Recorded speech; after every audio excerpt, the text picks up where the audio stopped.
dream one night that he was giving his first speech in the House of Lords, and woke up to find that he was. So, as it is nice and dark in here, if it gets too complicated, you can have a little sleep as you like. When King George VI died in February 1952, the Prime Minister broadcast to the nation and said, "During these last months, the King walked with death as if death were a companion, an acquaintance, whom he recognized and did not fear. In the end, death came as a friend." He ended this broadcast with the words, "I," this is Winston Churchill, "whose youth was passed in the glories of the Victorian era, may well feel a thrill saying once more the prayer and the anthem, 'God save the Queen.'" So began the reign of the 25-year-old Queen Elizabeth, whose Diamond Jubilee we celebrated last year. You may have seen photographs on the television. Churchill was the first of her 12 prime ministers up to that time, up to the present time, and the first person to greet Her Majesty as she landed at Heathrow on return from Kenya. He was 87 and still, it was said, the most famous person in the world. Churchill was a heavyweight for the young Queen, who highly respected him. At one of their first audiences, Churchill said to the Queen that although she was full of years and he was full of years and able to advise her on political and other matters from a lifetime of experience, the time would come, he said, when she would be the one who would advise prime ministers much younger than herself from the unique perspective of decades of service. Her grandpapa, George V, had realized this truth, and so he had said, "I am not a clever man, but if I had not picked up something from all the brains that I've met, I'd be an idiot." As Walter Bagot, now Walter Bagot is a name who will appear again and again. He was a constitutional historian and wrote a seminal work entitled The English Constitution in 1867, the very year that John Stuart Mill became an MP and managed to beat another man to the position in the House of Commons.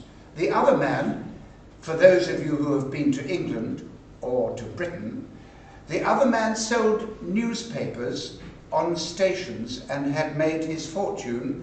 His name was W.H. Smith in 1867. And so in the course of a long reign, this learned king would get an experience which few ministers could cope with. And so, in the same way, it has been with Queen Elizabeth II. Now, as you know, her father was ill, and alas, he smoked too much. And in the top right corner, you will see Colin Firth, who played the part of King George VI in the film The King's Speech. If you haven't seen it, then I suggest that you do. It's a very notable production. And of course he had trouble not only with speech itself, but writing speeches too. But as I say, he smoked too much. The first Prime Minister of the 12 to be younger than the Queen was John Major, who is a great authority on cricket. If you don't know anything about cricket, then one can only say that you have not been brought up properly. The second is Tony Blair, with whom I had a conversation in March. I'm glad to say that he was in good form at a do in Westminster, and although he was in good form, he looked rather aged. But anyway, in those days, he was much younger, and of course the other young one is, as you know, David Cameron, who is under threat from the public that he may have to ask the public in a referendum whether we shall stay in Europe or not. It is an unfortunate situation. Well, these three had not even been born when she acceded to the throne. Churchill was old enough to be the Queen's grandfather.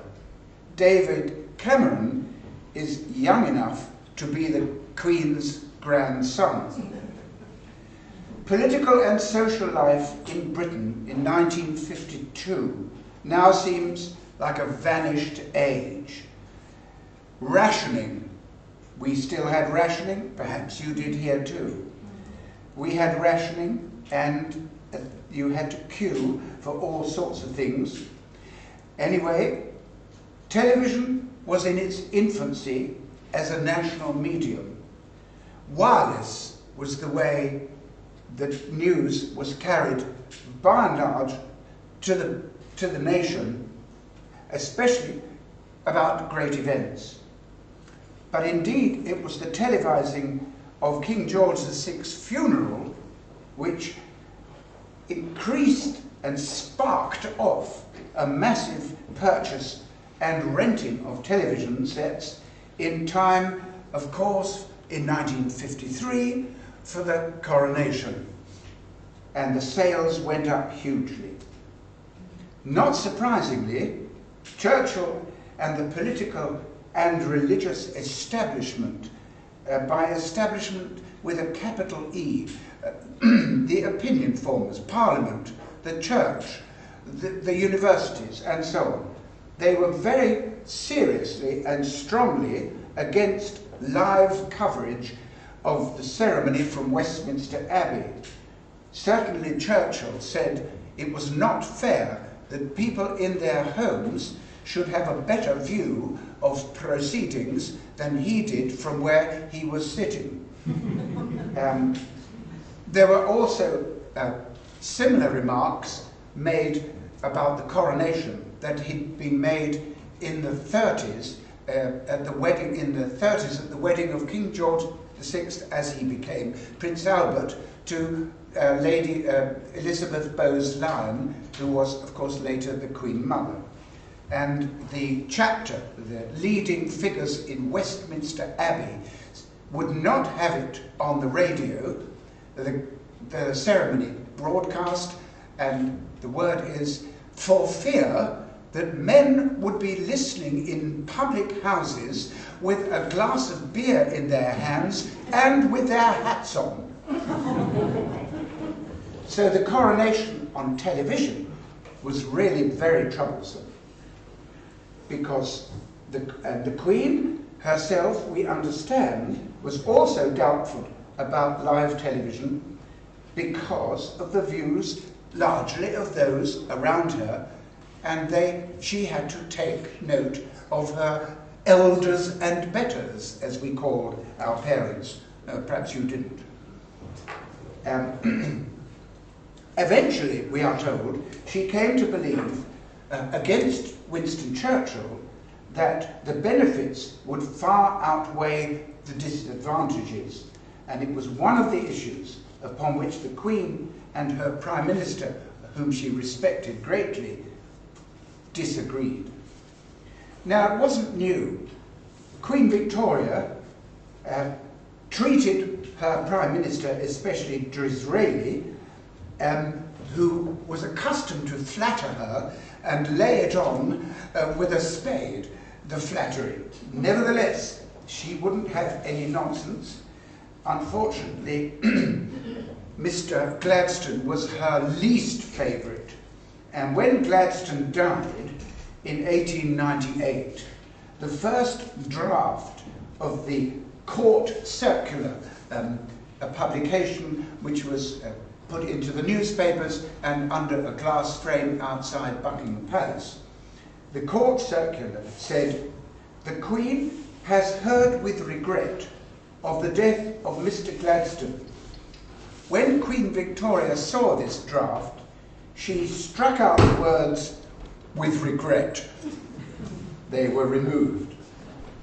The Queen did alter drafts of speeches, and when with one she began, she found that a draft which said, "I am very pleased to be in Birmingham today."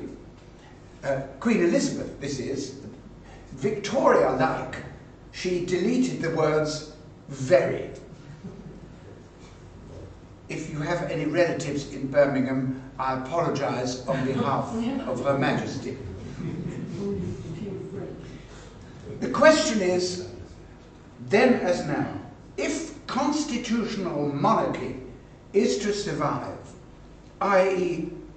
the crown, the concept of the crown, it depends to a large extent upon complete political neutrality in Buckingham Palace. The Queen has to be truly and seen to be above politics. So said Walter Bagehot. Such impartiality, and there he is, such impartiality, he said, is absolutely essential if monarchy is to be respected and survive. It must have opinions, but those opinions must not be heard. The nation, said Walter Bagehot, is divided into parties, but the crown is of no party. So the division between the head of state and the head of government was vital for Walter Bagehot, who laid down this constitutional scheme which has never changed. It would be very serious, he said, to change every 4 or 5 years the visible head of our world. If this dual position were thrown open to the election, as it is in a republic, Bagehot said this would mean that politics would offer a prize too dazzling for mankind. And so, no matter how close Churchill and the Queen in her earliest years on the throne became, whatever she thought or said in private, especially with Winston Churchill, would never ever be leaked out to the public. Royalty, wrote Bagehot, and there he is again, royalty is a government in which the attention of the nation is concentrated on one person doing interesting actions. A republic is a government in which that attention is divided between many who are all doing uninteresting actions. So the monarch may well be doing actions which interest her people, but it does not follow, he said, that the monarch should be telling us her views on those interesting actions. And today, just this very day, Lisa could not have arranged it better. The Queen will open Parliament, and it will be a matter of great splendour and a friend of mine who is a member of the House of Lords will be there, and he would have taken me there had I not been coming here. So another day, and he said, had I been there, he would have sit me down somewhere where we would watch Black Rod, and you may know about that, a member of the establishment who has a very large stick, and he bangs it on the door of the Commons, and for just a moment, the Commons, the elected people representing the nation up and down, at the same time with the Lords, and I dare say it might very well be on television here, I don't know. So, that's what she does, and at the opening of Parliament she does not express her opinion at all. She must not express her body language, so when she reads the text presented by the Prime Minister, she cannot throw up her head and say, as she reads it, oh. She must be absolutely obedient and disciplined and settled. Walter Bagehot pointed out the essential division in the English Constitution. No one can approach to an understanding of English institutions unless he divides them into two classes. First, those which excite and preserve the reverence of the population, the dignified parts, and that you will see on television if you were in England at the opening of Parliament.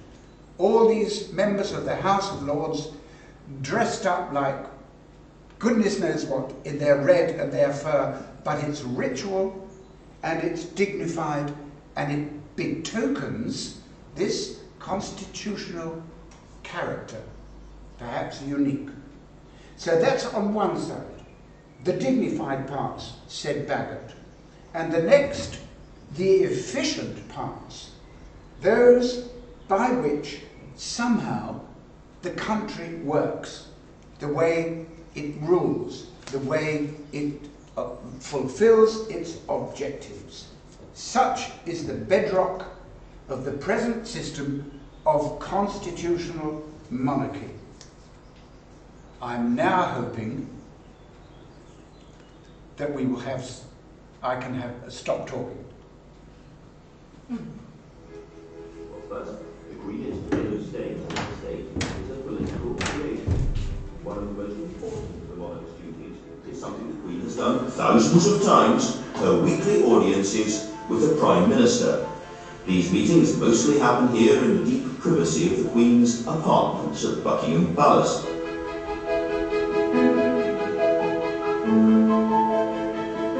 The Queen's first Prime Minister was Winston Churchill, a titanic figure she found a great speaker. The Queen can do no wrong. He saw things in a very romantic and literary way. But perhaps a less good listener. Since then, she's had 11 British Prime Ministers alone, and at the heart of the relationship are those totally confidential conversations, compared by one official to a weekly meeting with a therapist. You can certainly hear I can't take it in, but there it must be even more traumatic, isn't it? It's simply two people sitting down talking in an entirely relaxed and informal way. But they cover everything. I mean, the Queen as head of state has a right to know what is happening, has a right to know what her Prime Minister has in mind to do. I certainly found I could discuss anything with her in total confidence, and that included, by the way, all sorts of cabinet ructions and difficulties. Early on in her reign, the Queen had to cope with Prime Ministers who were older, wilier, and often ruthless. Anthony Eden came close to entangling her in his deception of the House of Commons and the wider world during the Suez invasion of Egypt in 1956, a disastrous adventure that divided the Queen's advisors and family. She was said to have been upset by the dishonesty involved, and so was Prince Philip's uncle, Lord Mountbatten. Lord William Mountbatten, very close to the royal family, was First Sea Lord, and he tried to resign as that crisis deepened, and was ordered by the First Lord, Quintin Hailsham, to stay in his post, and he did. The resignation, the attempted resignation, letter, all declassified. So the Queen was deeply, deeply concerned. Even the successor, Harold Macmillan, entangled her in politics by forcing the pace when he resigned, so that his favoured successor, Alec Douglas-Hume, got the job. The Queen had visited Macmillan in hospital to hear his views, and many thought that the Conservative leader was using her for his own ends. Oddly, perhaps, she seems to have established a very warm relationship with her first Northern Labour Prime Minister, Harold Wilson. I think it was said that Harold Wilson once remarked at the particular times of crisis, late 60s, when he was in deep trouble, and there were plots he thought against him. He used to say that he looked forward to the meeting with the Sovereign, which I think was then on a Tuesday evening, because it was the only meeting he attended in the week which didn't leak, and it was the only time he met somebody for a proper serious conversation who wasn't after his job.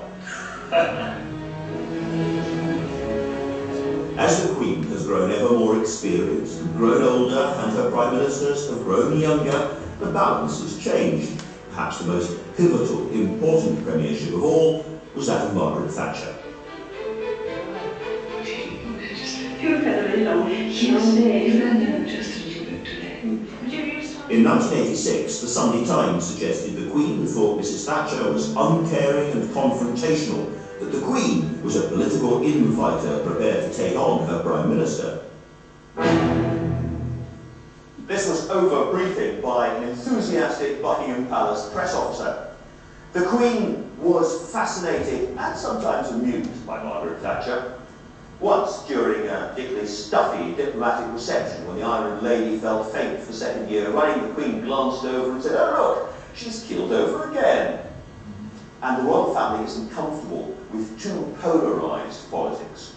As the people at the top, they like the idea of the country holding together. However, the Queen always saw the point of Margaret Thatcher. She admired her guts, and she was intrigued by this self-made female leader. The evidence is generally that actually on a personal level they go on very well. No, I think they do. I think they do. I think they each go down slightly straight. Which indeed is true. I'm the 10th Prime Minister of Queen Elizabeth II's reign.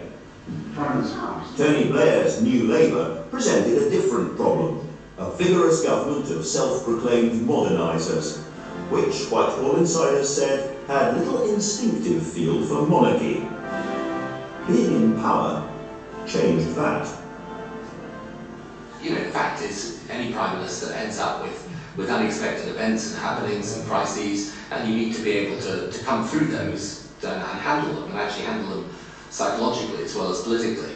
And I often used to talk to her about the past, about previous Prime Ministers, what it was like, how they handled things, and she was, you know, she was prepared within the context of the audience to be very frank and open and informative, in fact.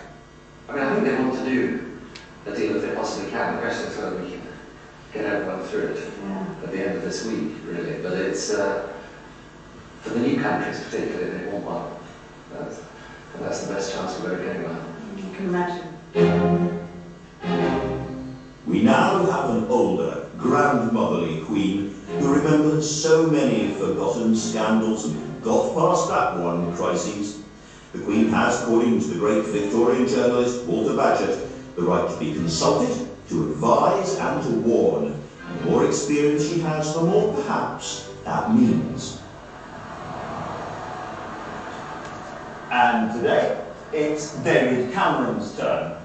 We're recording this as it happens on Budget Day, and at the time when British pilots are flying over Libya, so there will be a great deal for the Prime Minister and the Queen to talk about once they get down to the meat of their conversation. What will she say to him? What will he reply? We will never know. And that is the point.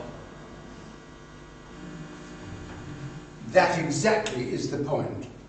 No one will know until we assume biographies are written by surviving prime ministers after she has died. We will never know, unlike prime ministers, presidents, and chancellors, dare I say it. Bagot wrote, to state the matter shortly, the relationship between the monarch and the prime minister, as he said, has operated under a constitutional monarchy such as ours, and she has 3 rights, as he said: to be consulted, the right to encourage, and the right to warn. All 3 rights have been exercised by the Queen throughout her reign, not the least with Harold Macmillan. Consultation with the prime ministers of the day occurs, as we heard, usually on Tuesdays, apart from holiday times, at the weekly audience. Few things ever disrupt this arrangement when both monarch and prime minister are in the country. When Harold Macmillan returned from his Winds of Change tour of South Africa in 1960, he had an audience with the Queen in that February, even though it was only 3 days. As a very pregnant lady, she was about to give birth to Prince Andrew, and Macmillan was quite overcome that she, in this state of pregnancy with just roughly 3 days to go, could still be well informed at the meeting with the Prime Minister. She was, as always, he found, well briefed on all matters arising, largely thanks to his regular dispatches in the red boxes, and they were very clear on the details concerning problems in the world that Britain had to face. Problems in Cyprus, in Nyasaland, and in Ghana. Quote, anyone who imagines the meetings are a mere formality or confined to social niceties, said Harold Macmillan, are quite wrong.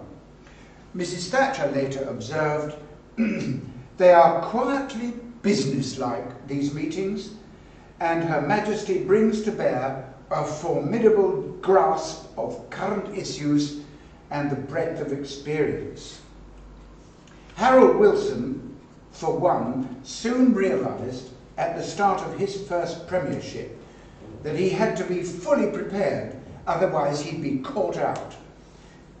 His first full talk with the Queen after the bustle of the election in '64 that he had just won found him, I'm afraid, short of relevant material on some details and short of efficient material to enable his meeting to be not only friendly but efficient and to show him in his proper light.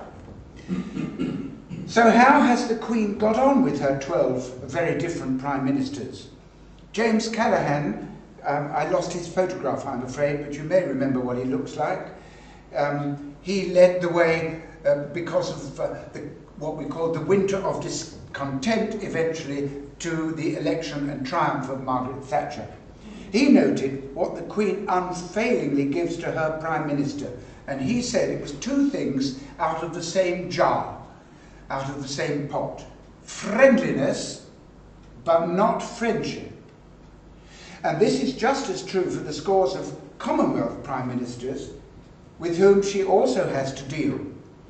At present, there are 16 of them, and she deals with them and meets them on a regular basis.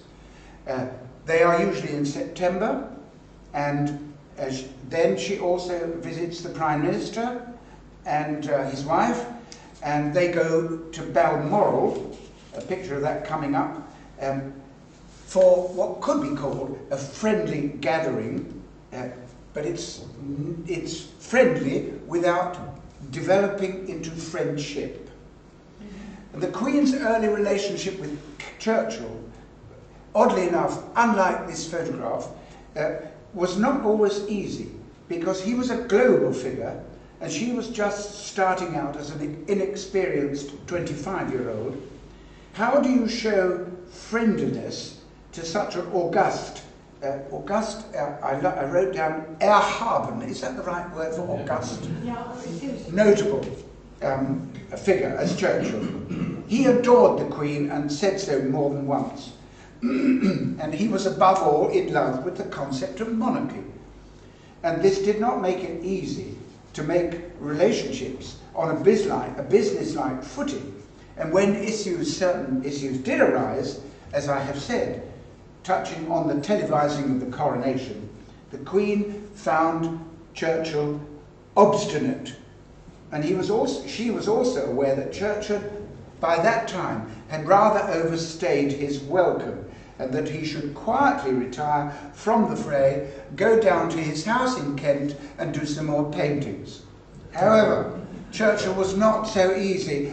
He was not willing to give up his power and his position quite so readily. And he always found another excuse to do so. His up-and-coming 80th birthday. He had a summit with the Russians. Although eventually he stepped down in April 1955, and the Queen honoured him, as you see, with a farewell dinner at Downing Street. And she only did that once again, and that was for Harold Wilson. And the biographers are still puzzled why Wilson got a dinner. She went to Wilson's dinner and no one else. And that was in 1976.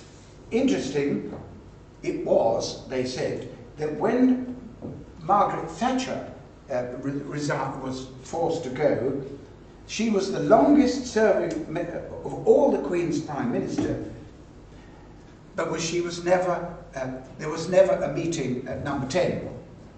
However, as I'm sure you have seen on the television recently, the Queen was present at the funeral of Margaret Thatcher in St Paul's Cathedral. You must have seen those pictures. If you didn't, then I'm very sorry. We could take two Labour Prime Ministers, and here's Wilson and Callaghan after all. We'll look at Tory ones perhaps later. Wilson and Callaghan, whoops, too fast.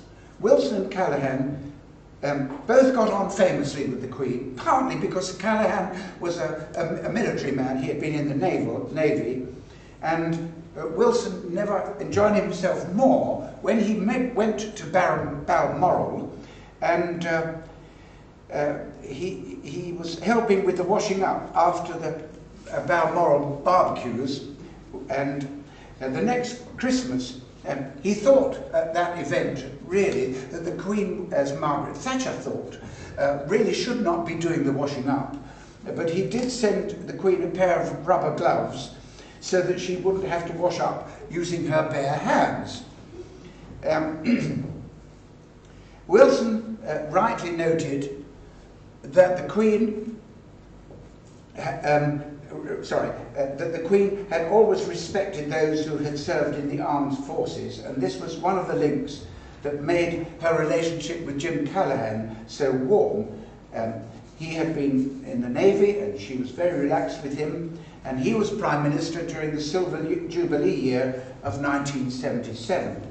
And though he had travelled with the Queen before, and her party, whilst Foreign Secretary, he was now generally amazed by the stamina of this woman, this monarch, who showed up the seemingly endless tours that she was capable of keeping upright and looking as if she enjoyed every one.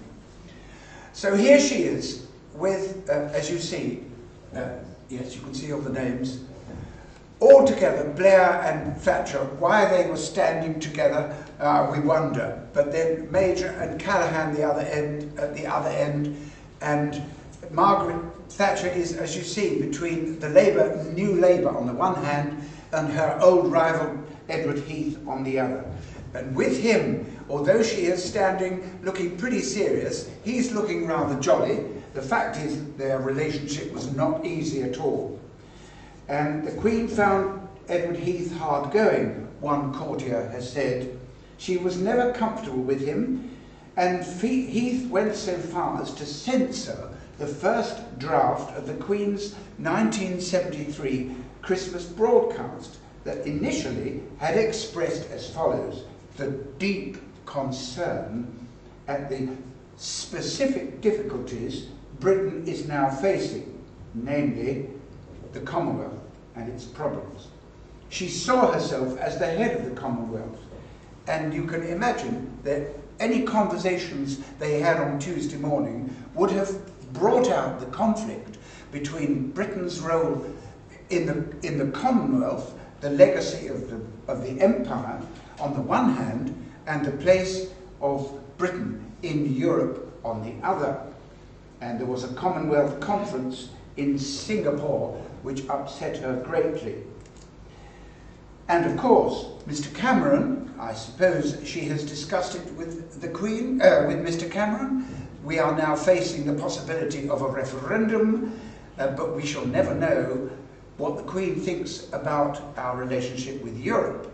So next time I come here, if I come again, I may have to have a special passport to get through the gate when I get to Germany. Here's another group, in this case, with Callaghan on the extreme left, with three Tory prime ministers, and Harold looking very old, and Edward Heath far over, way away from Margaret Thatcher, next to Harold Wilson. And it's just one of those, I suppose, as he said on the tape, the problem of the country going to war in 1956 in Syria. Now, here, Heath looks quite cheerful, but going back to the Commonwealth business, Heath had advised the Queen against going to this conference in Singapore because of the difficulties over South African arms sale that divided the Commonwealth. It was very tricky. But against his advice, the Queen insisted on being present at that next Commonwealth conference, this time in Ottawa. So 1973 was a certain turning point because of Britain's entry into the common market made her divided constitutional self more difficult. On the one hand, she might very well have opposed it, but the fact is she had to sustain her relationship with the Prime Minister irrespective of the conceptual and philosophical problems about the coronation, about the Commonwealth and Europe. Now, of course, one of the sources that people in the establishment and courtiers hope for is that the three of these chaps, Major, Blair and Brown, were, of course, very much younger. They were, as I've said, they were old enough to be her children. And the problem then, as the European Commonwealth situation developed, the Europe-Commonwealth axis in British politics was that, on the one hand, Major had taken over from Margaret Thatcher, and Blair and Brown took over after Blair. And the question that many of them asked, and when I was with Mr. Brown at a party, Mr. Blair at a party, I was just lucky to be there. I was awful tempted to ask him, but I didn't. We made small talk about him being a global peacemaker, and he might give a speech about that next year. So one source was, of course, this man. He has very lively views, and I sat next to him in Kensington one day for about, I suppose, about 6 minutes. He was in the car next to mine, right next to my old Rover, which is next year 50 years old, and I use it every day. And we were in a big traffic jam in Kensington with police motorbikes with their blue things going, and we were all told to get out of the way, but neither of us could move. And he looked round at my car and made some very nice nodding gestures, because it's an old heap, no, it's not a heap, anyway. And then, of course, he moved off, and then the police told us where to go. And he, of course, is notable for some of his lively views. He once said that he was a modernizer, not for the sake of modernizing, like some bloody Blairite. And this, of course, might have been a slightly less polite way of perhaps hinting at what the Queen might have been thinking. She agreed with the Duke over one thing, however. One thing that mattered very much to her, and that was the decommissioning of the Royal Yacht Britannia, which was a great pity. And it was the only occasion, it is said, upon which the Queen was seen to be shedding a tear. And Blair, poor chap, was often seen as the Prime Minister who decommissioned Britannia, but in fact it was a decision inherited from the major government, after which Margaret Thatcher, of course, had lost her position. Because there were lots of memories, and there's quite a lot of footage of the Queen on a deck of the Royal Yacht Britannia. But for her, what mattered, she lamented it because it meant that the end, it meant that she could not visit Commonwealth countries in quite the same way.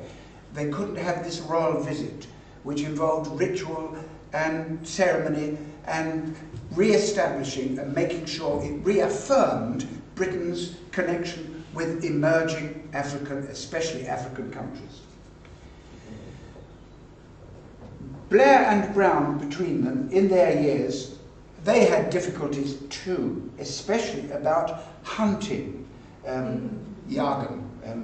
It was a serious issue, particularly for Prince Charles and Prince William, because they felt alienated, especially from New Labour, and Prince Charles is reported to have told Mr. Blair that the ban on fox hunting was absurd, simply because there were too many foxes, and I am hoping to reintroduce it in southeast London where I live, because the lady next door, a delightful 80-year-old Polish lady, absolutely charming, feeds foxes at her back door, and the noise they make, because she gets up very late, is something like and that wakes us all up and the rest of the street, and everybody is fed up with foxes, even though there's the possibility of a free pair of gloves. The Queen was aware, of course, of this hostility by the Labour government against hunting, and she sympathised with the rural communities where hunting was an important source of employment. Somebody said, quote, "She is a countrywoman at heart. She would defend hunting as one of the glues, adhesions, to keep the countryside together." At one of the Balmoral weekends, the Queen explained to Blair that hunting was not exclusively an upper-class activity. Many who participated were not well off and rented horses from livery stables, which was a key facility so that they could take part. She assumed that Blair knew about these, but it was news to him, it is said in his autobiography, so he was caught wrong-footed. Also, who will ever forget the disaster of the Millennium Night at the ill-fated Dome? Now, you saw the moving pictures there. It was a disaster. Even Blair admitted in his memoirs that the whole thing was ghastly. To put the Queen into this position of having to be, in a way, intimate with those around her, especially with Mrs. Blair on the right, who whose facial features reappeared in the press, as I shall show. It's difficult to think, he said, of another occasion in her 60 years at the time when the Queen, having to link hands for Auld Lang Syne in public, and she was put through a more embarrassing public experience that could not be imagined. Blair's memoirs, in which he gives details of the weekly audiences, such as you saw, with the Monarch, were not well received at the palace. And in 2008, on a visit to the London School of Economics, the Queen asked directly of about the financial chaos. Why didn't anybody see it coming, she said. And that's probably, it is probably, the question, why didn't anybody see it coming, is probably the most clear and overt political statement she has ever made. It was not rocket science to realise that if anyone should have seen it coming, it was Gordon Brown. The fact remains that neither Blair nor Brown were invited to Prince William's wedding, though the other ex-prime ministers all were. And that we shall hear more about, no doubt, later. Mrs. Thatcher never enjoyed much her visits to Balmoral. She thought them a waste of time. And as for Blair, they were intensely awkward occasions, a time for treading on eggshells. As he knew, he never knew quite what his wife Cherie would say after she'd had a glass or two. She was an unashamed Republican, and goodness knows what she might be the next day. On one occasion, when Blair could not be found himself, where was he, they asked, she said quite casually to the Queen, "Oh, he was probably writing his speech on the abolition of the monarchy," for a joke which did not go down very well. Eventually, the pattern of these September weekends at Balmoral was altered to make things easier, in that the Queen invited other guests, in addition to the Prime Ministers, to make it more of a sort of house party. And when they were there, Blair's new young son, Leo, whom Mrs. Blair tastelessly said, oh, he had been conceived at Balmoral on an earlier weekend when she had forgotten her contraceptive equipment, and that was the saving grace. We are not sure whether the Queen heard that, but she does dote on young children and little children, and she sat, it is said, she sat Leo on her knee and fed him Marmite sandwiches at a nursery tea, to the general enchantment of everywhere. But Cherie Blair, I'm afraid, put her foot in it again, they said, because her mouth was large enough, and as you see, she is slightly bored at one of the Balmoral sports events, and if you want it more closely, he is looking at her, as you see, and it was an embarrassment that she never really got over. So on to the trilogy of prime ministers. Eden, handsome Anthony Eden, destined to be prime minister, but he had to wait and wait and wait. And then, of course, Harold Macmillan and Alec Douglas Hume. And unfortunately, I have made a spelling error here. It should be H-O-M-E, pronounced Hume. And when he was ill with influenza, the Daily Express had a headline, and it said, Douglas Hume at home with flu, which could be constructed as Alec Douglas Hume at home with Flo, whoever she was. And he was Churchill's choice. And of course, he had an aristocratic upbringing and resigned his aristocracy, so to speak, his title, in order to become Prime Minister. Eden came at that moment in the Queen's reign, 3 years in, when it could be said that she was getting into her stride and learning the difficulties of constitutional monarchy. Eden was a figure who had particular appeal for the palace.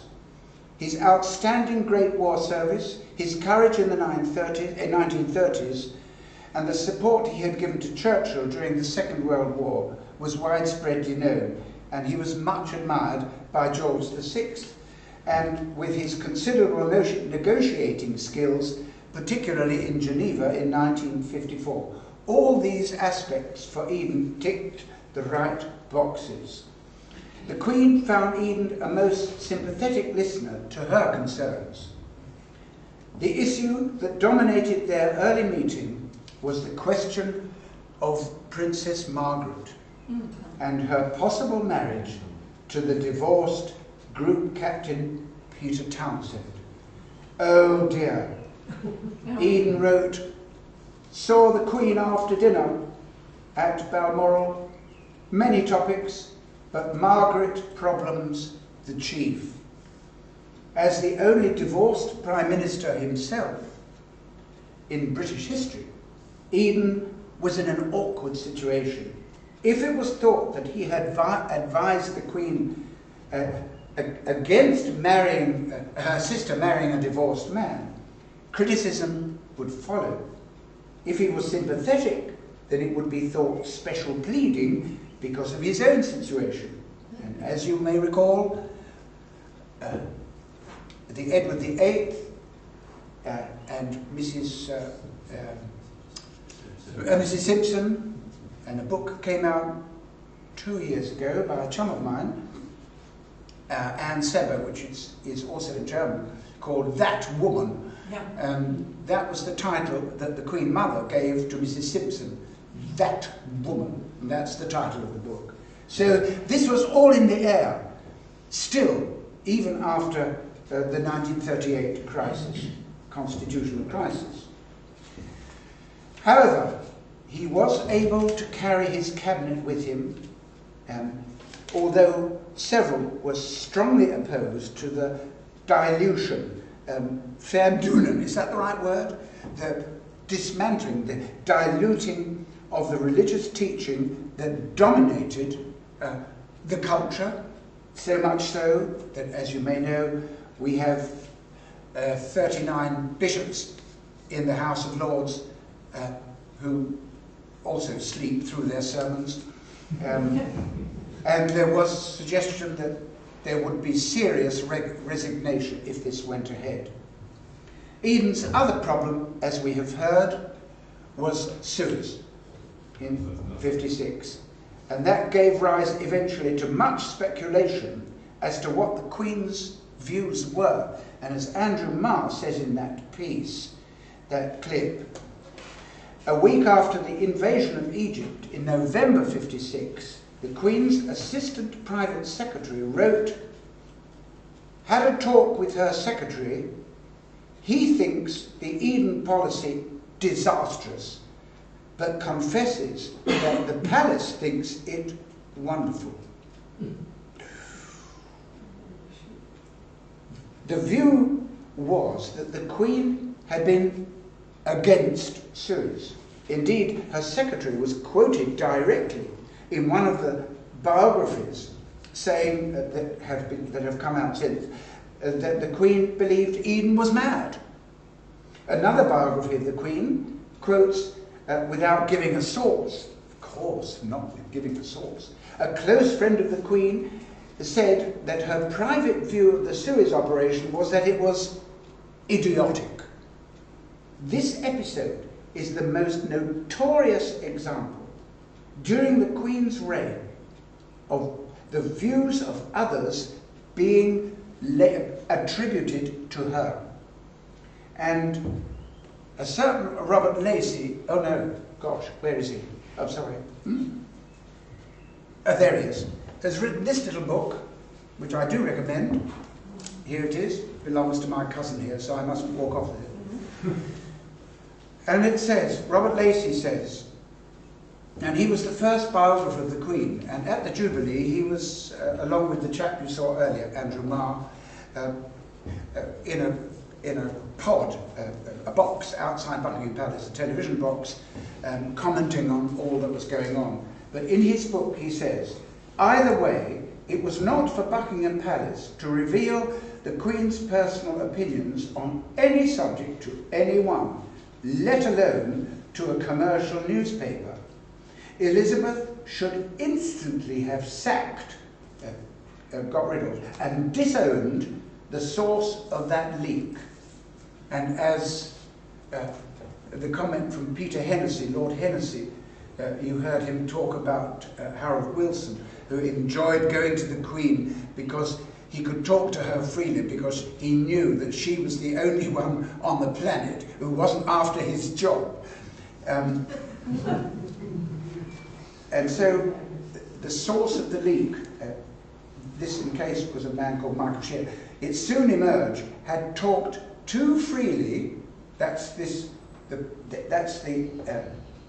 private secretary, or one of them, he talked too freely to somebody from the Sunday Times, who had then printed this story and given the impression that the Queen did not approve of the Suez business, and all would be revealed one day in the Sunday Times.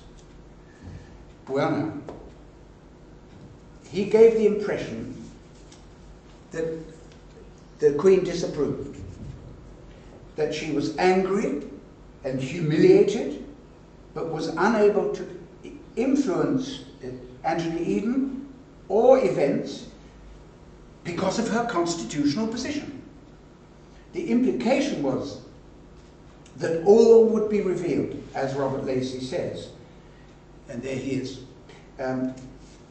Robert Lacey had contacted Eden during his research, and despite the fact that he was not well, namely Eden, who died in 1977, he answered his various points by letter, and the Sunday Times piece led to further correspondence. And Eden wrote in March 76, I must say to you categorically that the Queen never protested strongly or otherwise to me, says Eden, about Suez. Nor did she ever indicate to me anger or humiliation. On the contrary, in other words, the constitutional Walter Bagot concept was being maintained. There were 3 biographies. The effect of them was conclusive to the general reader, unfortunately and wrongly. The Queen was against Suez, they suggested, even vehemently, even strongly, but yet unable constitutionally to do anything about it. One question has been asked over and over again since 1956, again and again. Did the Queen know of Eden's secret collusion, secret conversations with the French and the Israelis over Suez, which had been concealed from the world, and alas, alas, which Eden had lied about in the House. And the only other major lie that came out in Parliament some 6 years later was, of course, the Profumo case, where he lied about his sexual relations with a prostitute.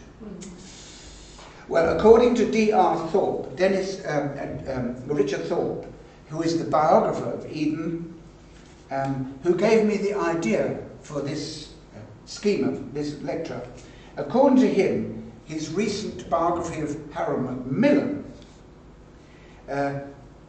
She did indeed keep her distance. She did indeed know. Eden regarded the matter of informing the Queen of all matters that were conducted by her government to be of supreme importance, and all the secret papers were sent to the Queen, not only on this issue, Suez, but then on other things and discussed by them. So Thorpe, who wrote the last word in the biography of Eden, he was a notable, noble and sad figure in a way. Anyway, he had his, Eden had a devotion to truth when it came to informing the Queen as to what was going on in the government. And Thorpe is absolutely sure that Eden was honest when he told Thorpe that he had informed the Queen of this untruth and this secret liaison with the Israelis over Suez. I don't want to bother you with details. For their relationship was impeccable, Eden and the Queen. The relationship was one of exact constitutional propriety, properness. Gesetzlich might be the word, I don't know. Eden lived for 20 years, and as you see, he got old and he was revered and he was very poorly, and he had some unfortunate internal operations in America which didn't solve his problems, and as you see, he died in 77. And the Queen subsequently maintained links with Eden's widow, as well as to him after he'd left Parliament. The Queen and the Duke of Edinburgh accepted Eden's private hospitality, happily, in his nice home in the West Indies. And they kept in touch with each other, and the Queen, kept in touch with his widow. And on the day of Eden's death, the Queen wrote privately to Clarissa Avon, he will be remembered, he will be remembered in history above all as an outstanding diplomat and a man of courage and integrity. That was the Queen to Eden's widow. Even allowing for the courtesies attending the bereavements, the chosen words are very revealing.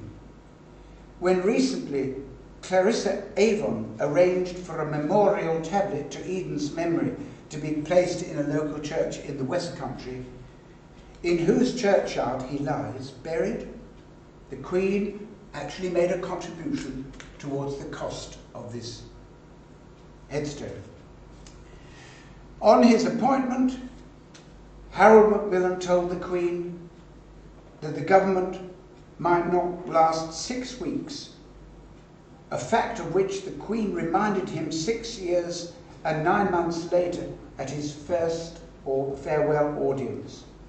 At first, the Queen did not find Macmillan entirely easy.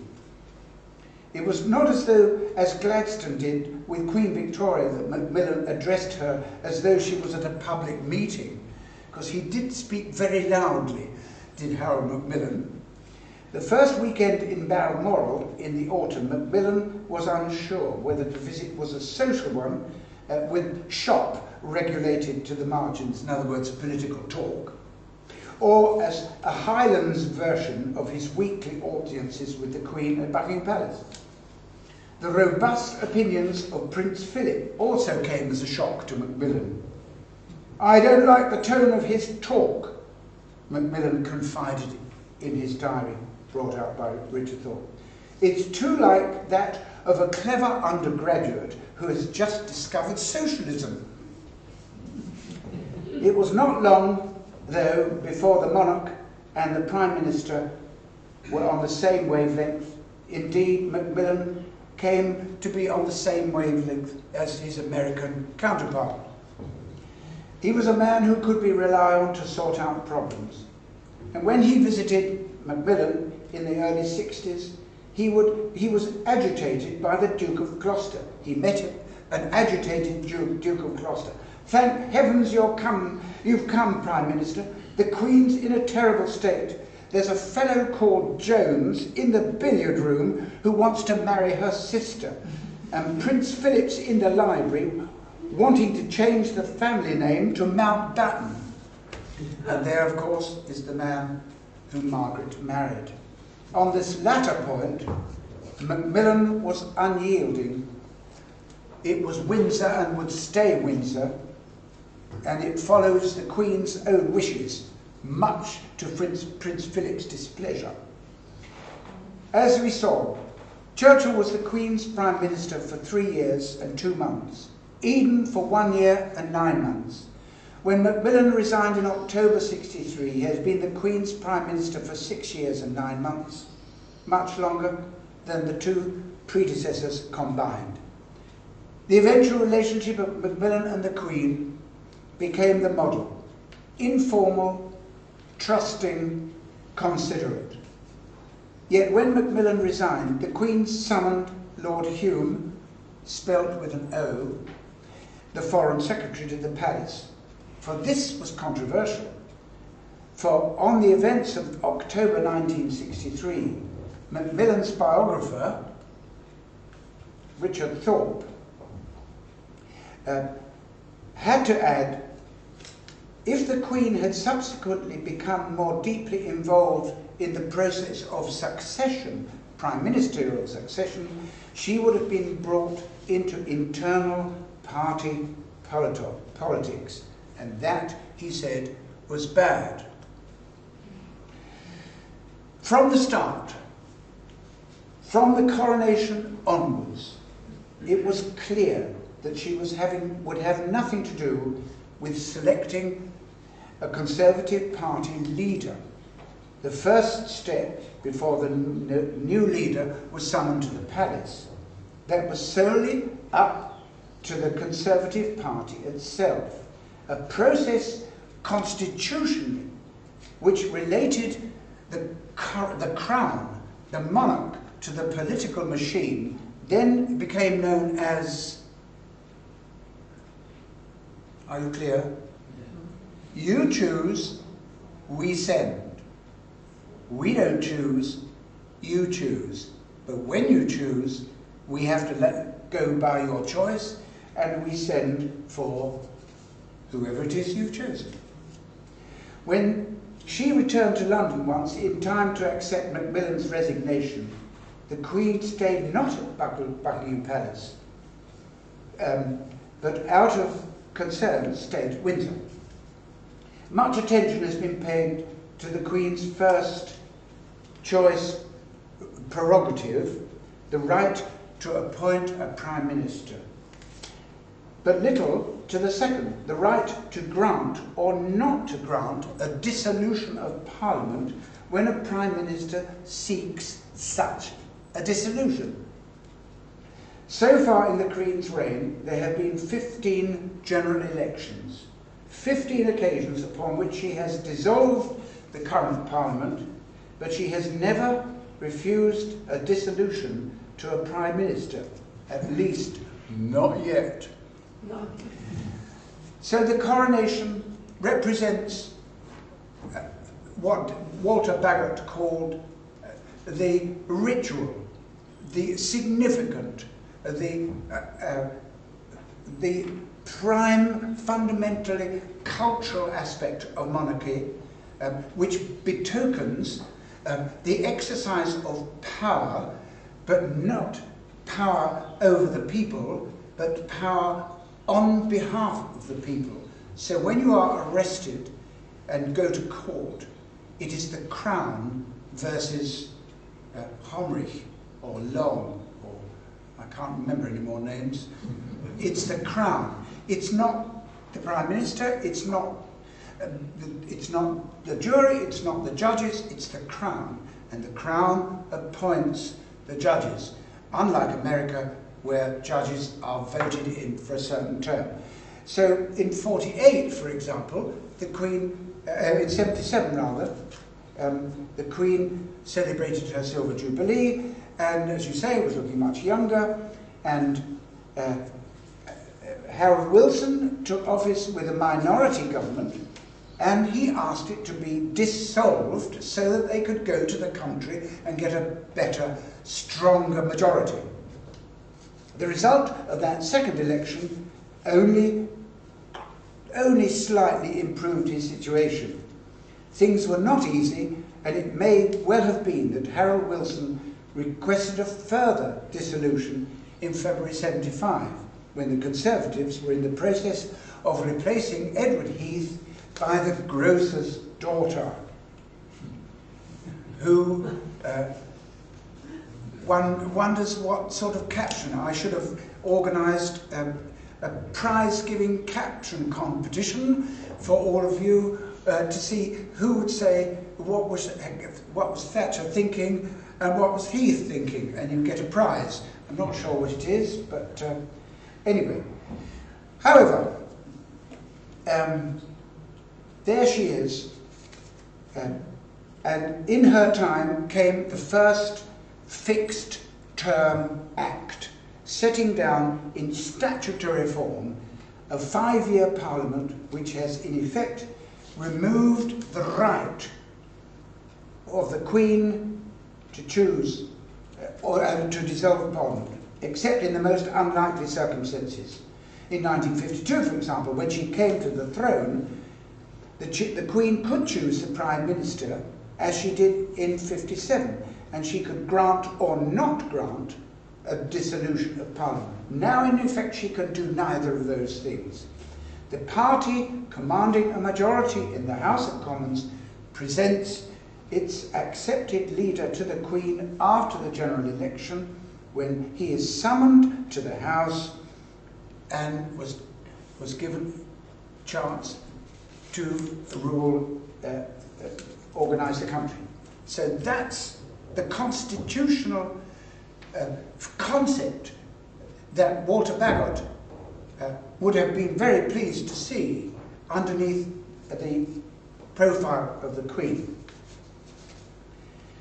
It's what we call the template, the model from 1963. It's the accepted form. The next general election, as you may have heard, is already determined for May of 2015. Unless 2/3 of the Commons agrees to an earlier one, which also limits the present Prime Minister's options. He is, of course, as I've said, in a fix, and that is because they talked of a referendum some years ago, and there have been complaints that the referendum has not been granted to the public. Walter Baggot would say the referenda are the last resort of a weak government and a weak Prime Minister. These changes do not weaken the Queen's, remember Baggot's term, dignified position. On the contrary, they remove her entirely from any accusation that she has made a political judgment in consultation on a Tuesday after coffee time with the current Prime Minister. And so the evolution of the modern monarchy continues. And there she is, as she would be today, seen on the television, going in the state coach to Parliament to read, as you see her reading, the statement, the position of the government, as in this case, as you could say, a servant of the government, the servant from the dignified crown that is at the top of this hierarchical shape. Well, I began with Churchill's broadcast. Let me end with another one, which gives you an idea of the Queen's attitude to just about everything.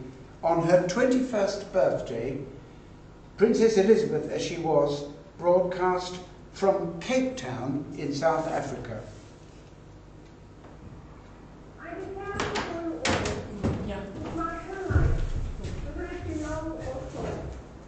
Shall be devoted to your service and to the service of our great imperial family to which we all belong. But I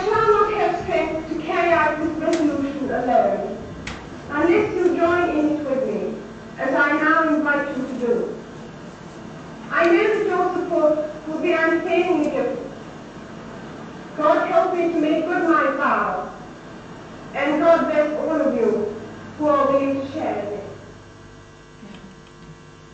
Thank you very much.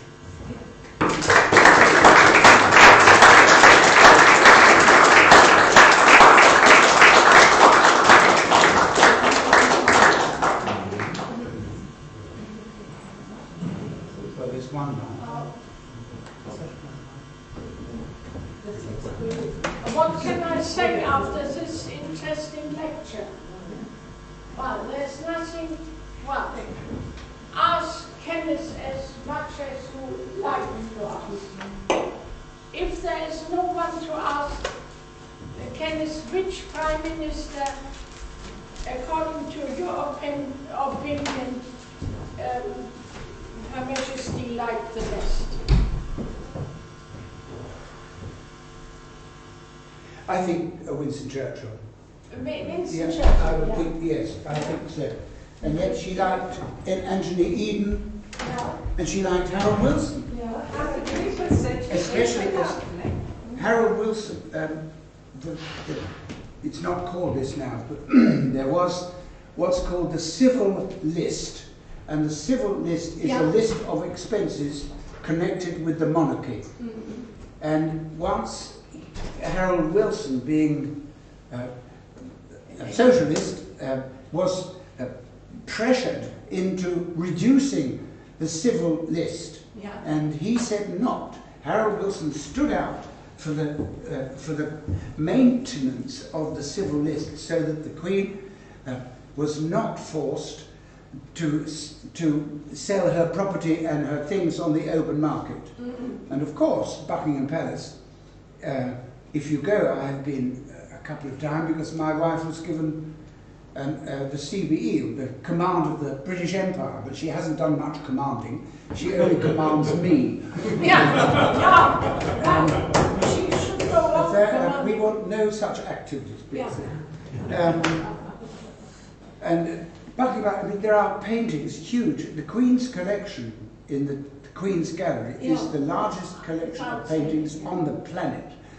And of course, there was an argument that some of this should be turned into cash by Wilson's friends, but he said, no, we must maintain this dignified, the Walter Baggot concept, the dignified monarchy.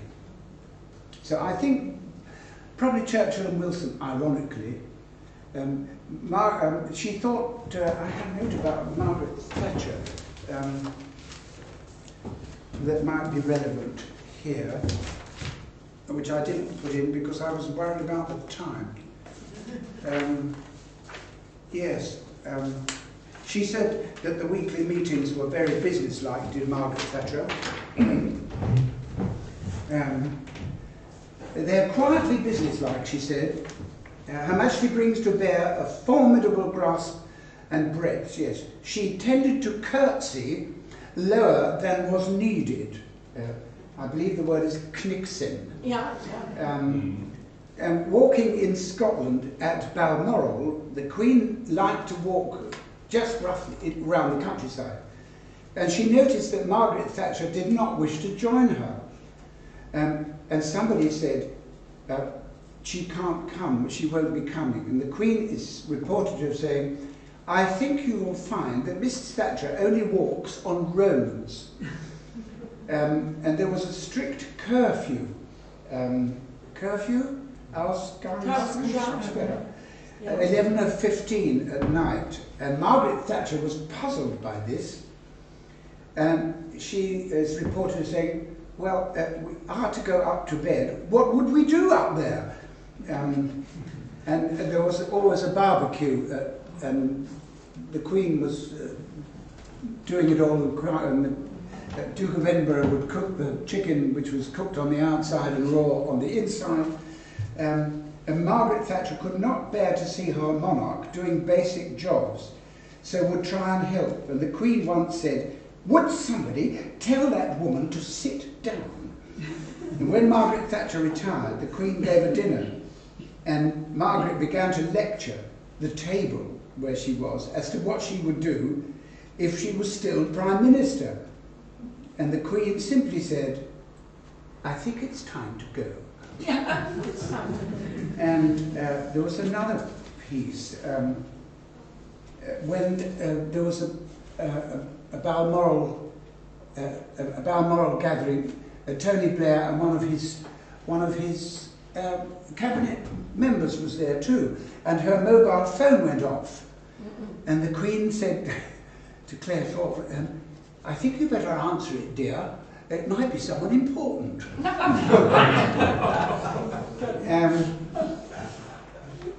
Anthony Eden, oh yes, she did write to him after he resigned. "You know how deeply I felt your resignation last week. I'm only anxious that should your record in the House of Commons come about, it is to be noted that it is highly valued by and never be forgotten by your sovereign." Eden was told by a former Prime Minister that being Prime Minister was the loneliest job in the world. And he wrote to her to say, "That I have not found it so is due to your Majesty's unfailing sympathy and understanding." Well, did he or did he not conceal the truth about Suez? Yes, about Tony Blair and Auld Lang Syne, and you saw the movement there. And when it was on the television, people were shocked, and they thought this was just unbelievable that she should be in the dome for us to begin with, which was a Tory idea, but the Labour people had to build it, had to pay for it. And he thought Blair said it was a disaster, but the Duke of Edinburgh had other words. No doubt. Well, yes, yes, that might answer that question. Any other questions? Did I go on too long? No. It's half No. past 8. If there are no other questions, well, may I remind you on our trip to England? Oh, Herr Hahn. There are 2 questions, please, Kenneth.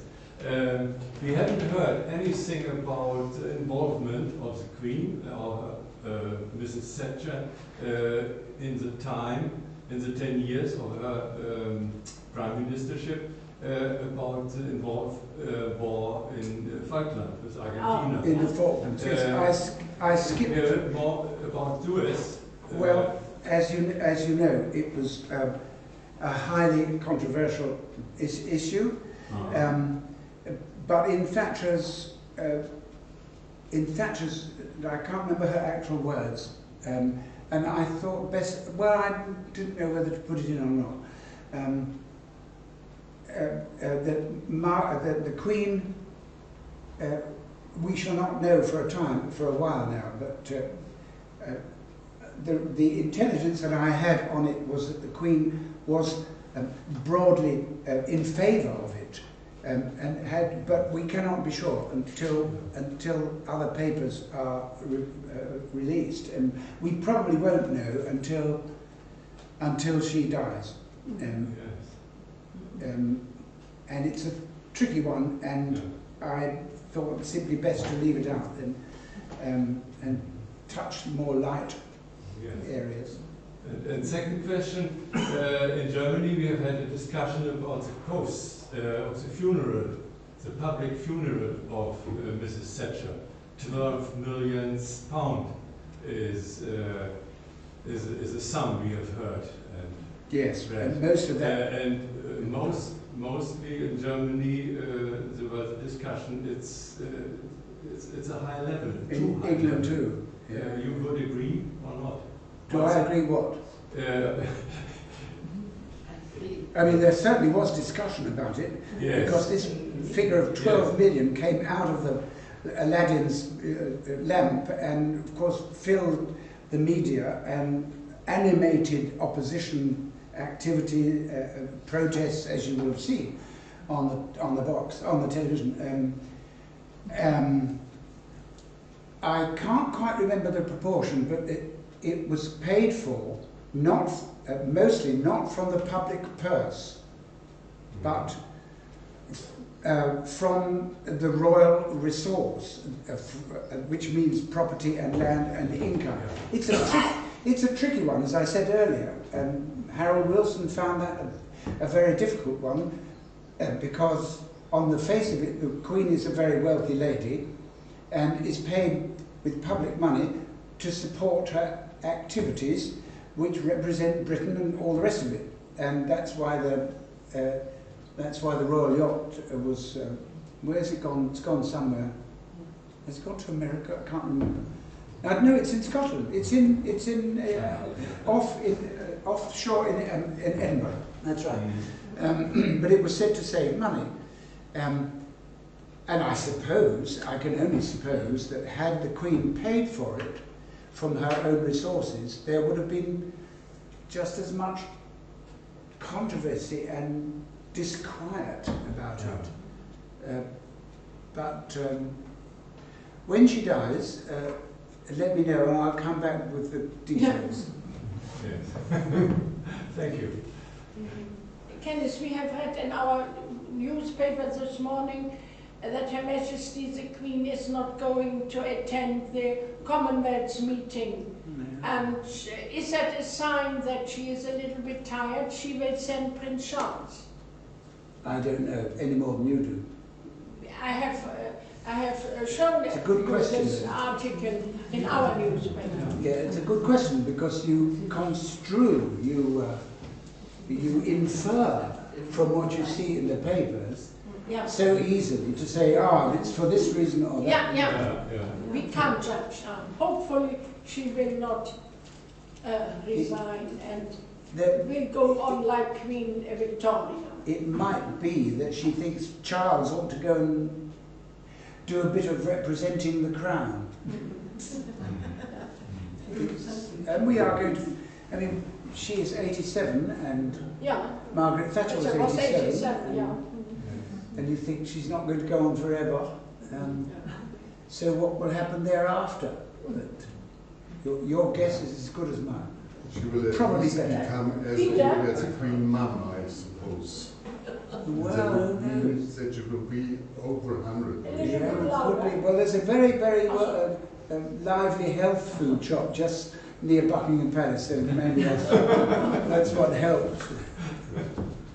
In Germany, we learned a lot about Margaret Thatcher's opposition towards German unification. Yes. Is there any idea of the position the Queen was in? I've never found it, but nor have I looked for it either. But I don't think we will ever know until the Buckingham Palace papers are out. They are frightful. I wrote a book about the BBC, and it was a devil's own job to get certain papers because they can put 30-year closure at the drop of a hat. A civil servant will say, "Oh no, best not." So 30 years you can't see them. And some are 50 years. Even some BBC papers were 50 years. And so, like all governments, we are, I dare say, in Germany it's just as sophisticated, the archival policy. I'm sorry not to have any more. So if there are no other questions, may I remind you on our trip to England, who wants to have further information, please come to me. And in case there are no volunteers for London, I'm very sorry. But anyway, we are still European, let me reassure you. Overcome the difficulties and take on our members from Mecklenburg-Vorpommern. And then thank you very, very much for coming, and may I wish you a safe journey home. Thank you. In August, with Herr Lindenau about his research about the sea and the disturbing of our sea problems. And, well, I hope to see you then again. Thank you very much.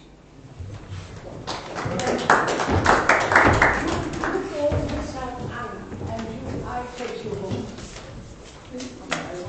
Who is it?